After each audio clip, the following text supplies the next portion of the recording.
This is dedicated to the whole world. As to what it's all about, we are here today at the Long Time to discuss the relative merits of baseball, life, Jack Sanders, and the amalgamation thereof. You know, like a lot of Texans and Texas youth, you know, I dreamed of playing professional baseball and until probably 9th or 10th, 11th grade when I realized that I was going to probably not play for the Texas Rangers, and that really set me on a adventure or a journey that has, you know, over the last 20 years, 25 years led us here.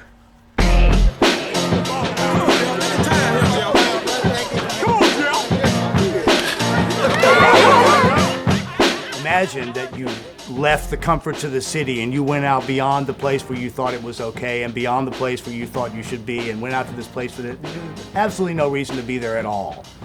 And you found it's the fucking Field of Dreams movie. There you go. I said, go ahead. Second base, hold on, second base.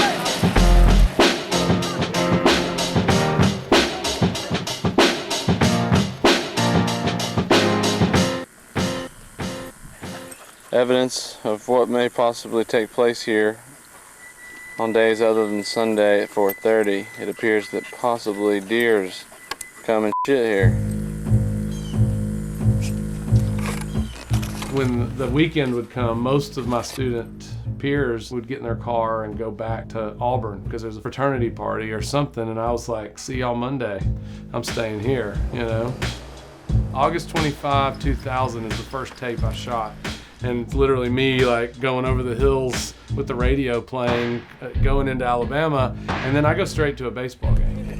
I really remember it like this, and I don't think it's that much of a stretch, but it was pretty much like the record stop kind of deal where like 200 people like look back and like, what the hell are those three white kids doing here? You know, because this was an all-black baseball club that had been running for 80 years on the same piece of property, same people, same crowd, multi-generations of players and fans. And all of a sudden there's three white college kids showing up with their video cameras. I mean, we're talking about a community that had a lot of Bible salesmen come their way and had been hustled and tricked and taken advantage of for a long, long time. And so to come in and let me tell them that I'm going to rebuild their baseball field because I'm an architect from Auburn, the trust wasn't there right away. We were 20-year-old monsters, basically. What has the Rural Studio done for this town, for this community? Huh? Absolutely nothing. Well, I hope that we've begun to break down some things by the fact that we know each other. Yes. Now, I agree. Yeah. Well, you will. Okay. Well, that's about the only thing that has come out of it, that we made a friend. We made friends with you. What about the backstop over at the baseball club? Yeah, well, you did that. Okay, of course, hey, some people could say that, hey, you had ulterior motives because you played baseball on the team. You know what I mean? I was just trying to get on the team. All right. See what I'm saying? So, hey. That's true. The Rural Studio was a fully immersive architectural program at Auburn where students from the architecture school leave the regular classroom and move literally to a campus in Newbern or Hale County, Alabama.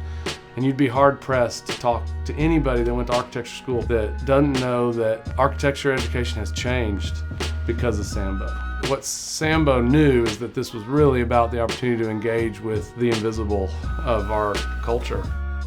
You can't teach architecture by just teaching people how to draft. You know, you have to show them that there's a human element to this, and we did that in the most intense way. Everything about that education made sense to me, like instantly. This level of poverty had certainly been, you know, hidden from me. I'm talking dirt floors, not access to clean water. A music man who I worked for had never been in a shower in his life. Not that he hadn't had a bath, but he'd never been in a shower stall in his whole life. I noticed when someone come in here, they say, God almighty, how in the hell you live? And I want to tell them so bad, hell, I was doing the best I could. Original, the undeniable. I think the architectural solution before that had always been, I have some knowledge that's going to help this community. And certainly it became, wait a minute, maybe I could learn something here. You know, that was maybe the way the tone changed. I wrote a proposal to Sambo and to the Rural Studio that I would go back with 2 classmates and rebuild a backstop at the Newbern Baseball Club. And I get accepted to take my thesis on, but the note was, Newbern Baseball is your project, but you better get to explaining the architecture part of this pretty quick. You know, everything up to that point had been houses, churches, no backstops. In order to pull it off and really figure out what would work there, he joined the baseball team. He got to know everybody and became one of them. The backstop was just this really, really beautiful sculpture of falling over cedar posts and 2x4 scab together with nails and chicken wire and a little bit of chain link and a little bit of welded wire mesh, and just this real patchwork quilty kind of thing of repairs over the years. And to me that was a work of art. Talk to me. To think that the field they needed was the field that I had at Arlington Heights High School was just the stupidest thing ever, My instinct was to give them all these things that I had seen in soulless baseball fields that had money.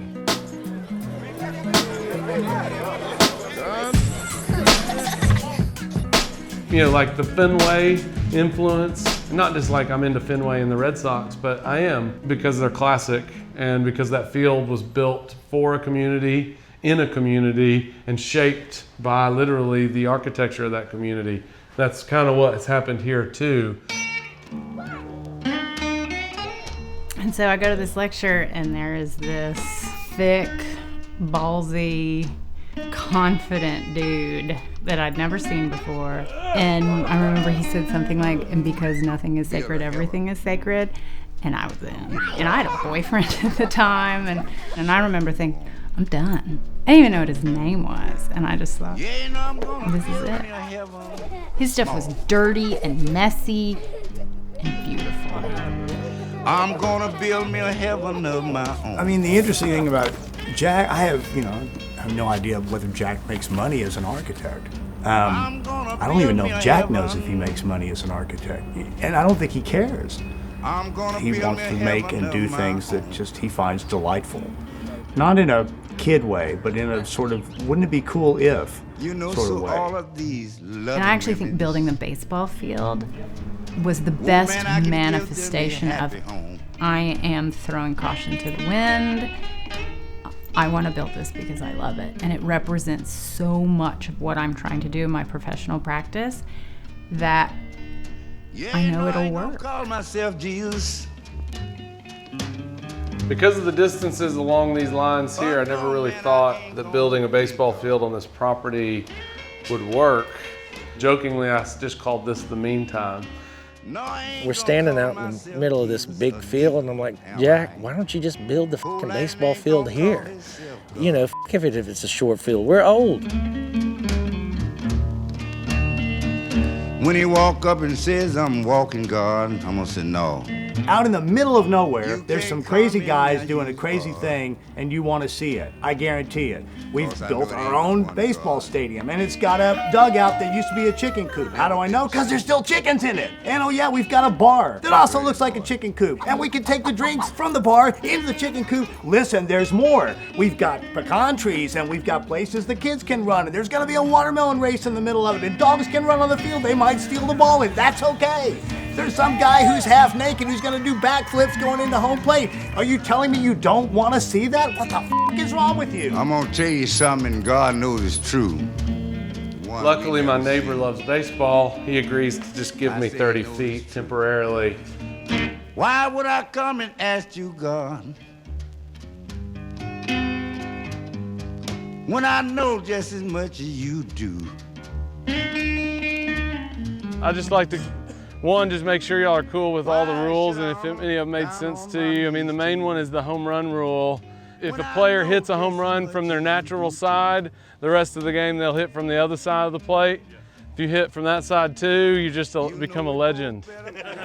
All right, well, let's do it. Let's get this going. We'll take the field after Dan's gonna play a song. Thanks for coming down.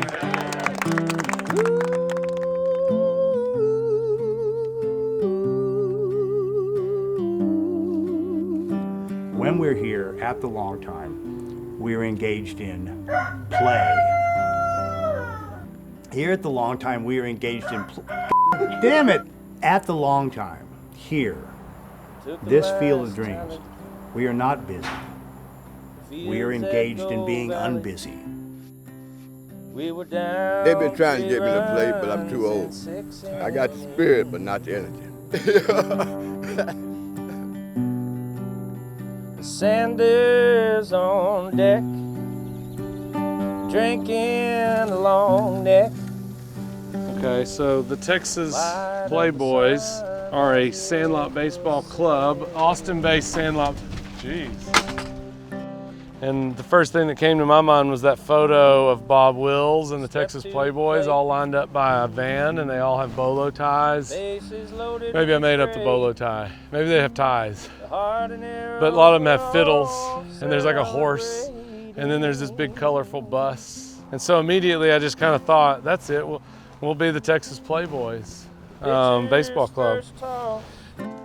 These don't work as well as you think. I tell people the worst thing that can possibly happen in a game is you actually hit the ball. Because then you got to make that run from home plate to first base, which is like an all-out sprint, and the moment that you're going to hurt yourself.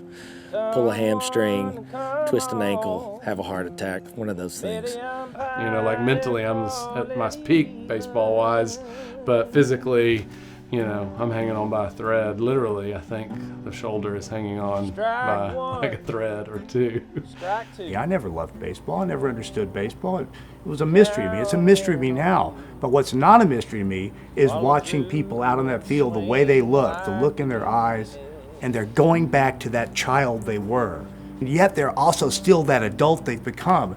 And all that passion, all that talent, everything they do is packed into there, and it's like watching this thing reverberate.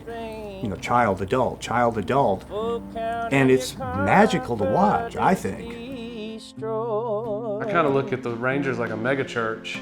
It's corporate version of baseball where a hot dog is $9 but it's 42 inches long, and it comes in a tote bag. And you know, I don't get it. I love the Rangers, and I love the quality of the baseball at times, but it just seems really, really out of reach to the community that I'm around, and foreign. And to take that to another level, that's why I don't get Major League Baseball. I see kids come out here and get autographs on baseball, you know, and I say this a lot. I think of Sandlot as the slow food of sports. You know, it's local, seasonal, organic. Why do I need the genetically modified version of this? You know, I don't need that.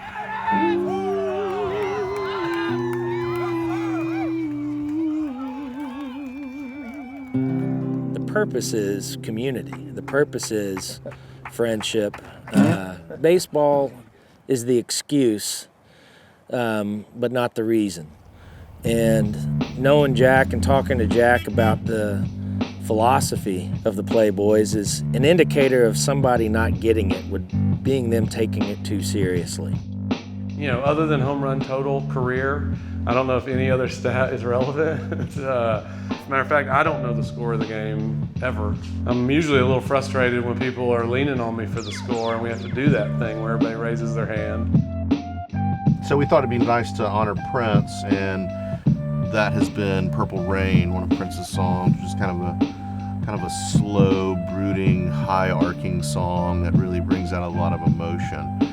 Jack has a pitch like that. Set him up for Purple Rain. Purple Rain is a overhand curveball. Knuckle curveball, I think. It's a tricky pitch because he actually throws it in slow motion. Slow, sweetly thrown ball. It kind of defies the laws of physics. As far as the physics go, I don't know if there is physics. I would sum it up as outstanding. Over the top. Nuanced. And this finger really is hardly doing anything. And inconsistent. Mixed results, obviously. It hits all the high octaves and notes, and then it comes down at the end and just lands gracefully away from any trouble and pain that a bat might cause. People are trying to hit the shit out of Purple Rain. It seems like the pitch that everybody wants to hit a home run on, and most do.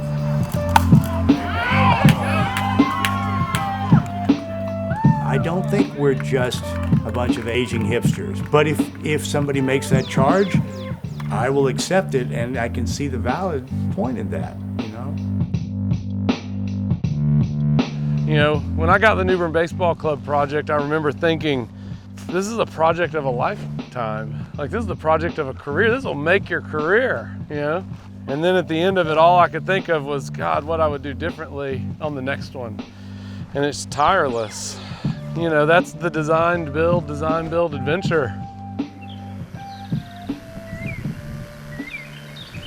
What do you think about your son's baseball field? I think it's awesome, and I am so proud. Are you getting teary-eyed? I'm having to wipe my eyes. Jay, are you nervous? A little bit. Oh my God. I think my training had led me to think that somehow my architectural education and my architectural intervention here was going to improve their life or save baseball or something like that. It's a lot of pressure to put on that old backstop to solve all the problems of the rural South.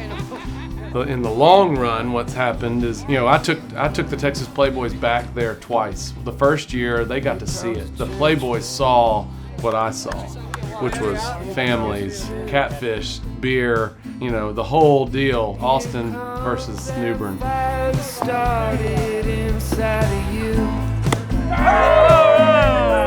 The next year we go back and they had to borrow a Playboy to get 9, and the field hadn't been mowed, and essentially we saw the last of the Newbern Tigers there, and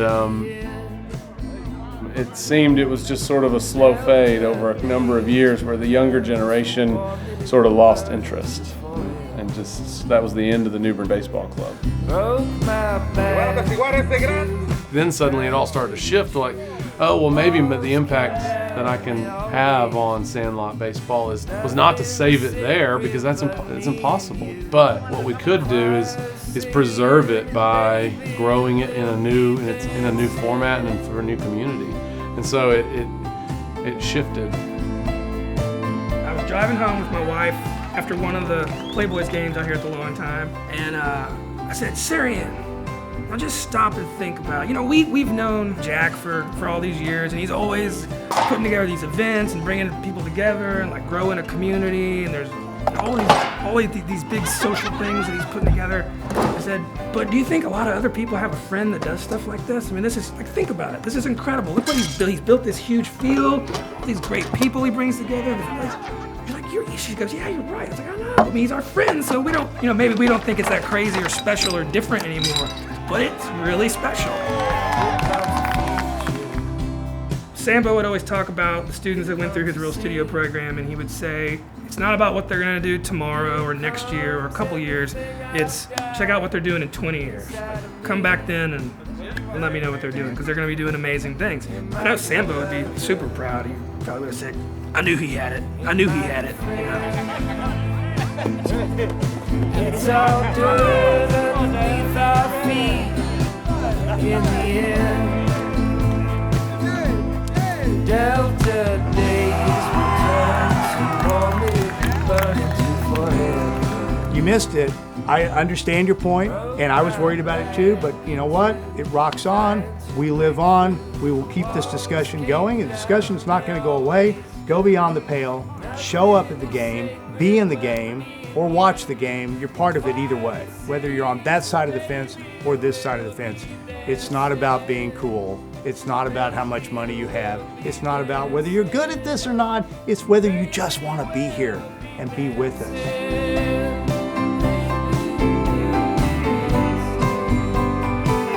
It's been a long time to get to the point where I feel comfortable calling myself an artist. It's really just, it's hard for people to understand it, because I think people want to know a medium right away. They want to know, well, what do you do? But I think it's just a mindset and a way of thinking and a way of looking at the world, and a way that you want to influence and impact your environment and your friends and family. And so I'm an artist.